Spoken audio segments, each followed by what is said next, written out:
Today I wanted to ask you all a question. This question is, what is faith? If you know me, you would know I love faith. I live in faith. Faith is with me and faith is in me. Um, Faith is complete trust or confidence in someone or something. This is faith. If you know my parents, they are preachers. My mother is a counselor. My father is a pastor, and they are always busy. One second they will be in our house, the next second they will be in here church, and the next second they will be somewhere else. They would be always busy, and we would not know how when we would see them. And sometimes when they go out, they would call us and Sam, Nichur, Ben, get ready, we have to go somewhere. And we wouldn't ask, where are we going? We wouldn't ask, what are we going to do? Where are we going to go? Because we have faith in them. We have complete trust and confidence in them. We have trust that they wouldn't do any harm, and no harm would come to us if we go with them. And this is faith. And like Abraham, we have to have faith in God. Even when God said to Abraham, you have to sacrifice your son, Abraham listened to him. Our faith should not be wavering. Our faith should be unwavering. We have to be in God. Our faith should be in God. Let's read a verse. Hebrews 11:1.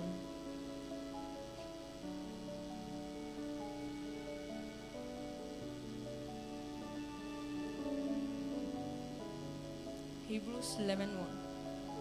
English. Now faith is confidence in what we hope for and assurance about what we do not see. This is what the ancients were commanded for. Okay, now faith is the substance of things we hoped for and evidence of things not seen. Faith in God is faith in God is unseen. We know that God is real. We can feel him inside of us. We can feel him around us. We cannot see Holy Spirit. If we don't see Holy Spirit, we can feel him. We can smell him. We can feel his love guiding us through all our paths. We can feel God with us. We can feel God touching our shoulders. We can feel God. When I was standing here and Achu touched me, I felt something going through my head, and I didn't know what to do. And Vinod Pastor was touching me, and I felt like this Holy Spirit, this power was going through Vinod Pastor, and Vinod Pastor fell, and me too fell with him. When I lost contact with Vinod Pastor, this power was in me. This power was like circulating within me, and I didn't know what to do. And this is called faith. And there is a difference between faith and belief. Faith involves in reliance and trust, and it endures in the face of doubt, whereas belief is simply something we take to be true. Faith is something that we know, we have seen, we have felt it, we know it's true. But belief is something we take to be true. We don't know if it's true, but we take it to be true. When we have faith in someone, we rely on them. We can rely on many people on this earth, many people, many things. But if we rely on God alone, we don't have to rely on anybody else. If we sacrifice our time for God, if we sacrifice everything for God, we will get that 10,000, 1 million folds. And He will give it us back. He will give us the time back. He will give us everything back. Now we have to have faith in God. And there's one thing. Faith is not alone. Faith needs love if it needs to be faith, real faith. Faith without love is not real faith. Faith does not work without love. Unless you love someone, you cannot have faith in them. If you want to have faith in God, you have to love Him first. You have to love Him unconditionally. You have to love Him more than anything. If you love Him more than anything, your faith would increase. Your faith would increase. So we have to love God to have faith in Him. And if both of these, faith and love, comes together, we can see the supernatural happening.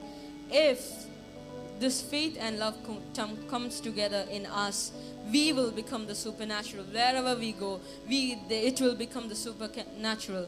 We can command the weather, we can command the earths, we can command the countries, we can command kings and queens, and they will bow down. Amen. When we command, God said me this when I was standing there. When we command, we have to command in tongues, because this is more powerful. And when we pray, we have to pray in tongues, because if we are praying for someone, that person would not be near us, that person might be far away. When we speak in tongues, the tongues is not traveling in this realm, it is traveling in another realm. It is going through the spiritual realm, and it will go faster, and Satan cannot get hold of it, and Satan cannot disrupt this channel. When you pray in tongues, this world will not know what is going to happen, and when it happens, this world will be surprised. Satan would be surprised. So let me tell you, let's pray in tongues today. Come on, let's pray in tongues.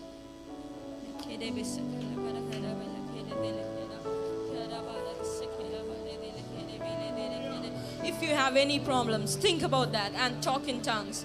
If you have any people in need, think about that and talk in tongues.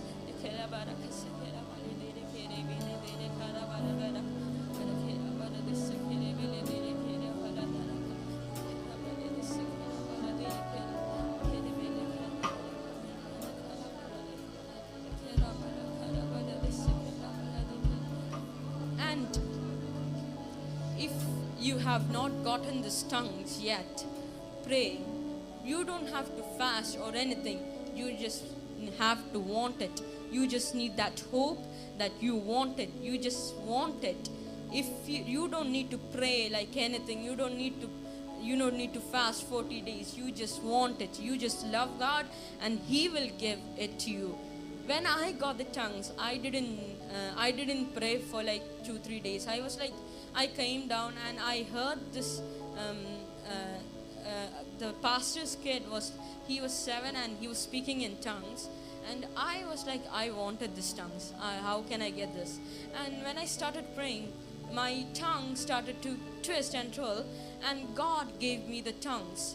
If you want this, just pray. Just pray. Just feel want.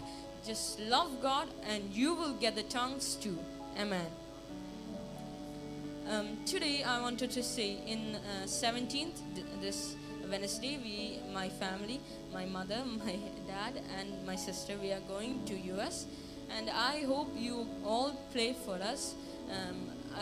I want to do what is God willing and nothing else.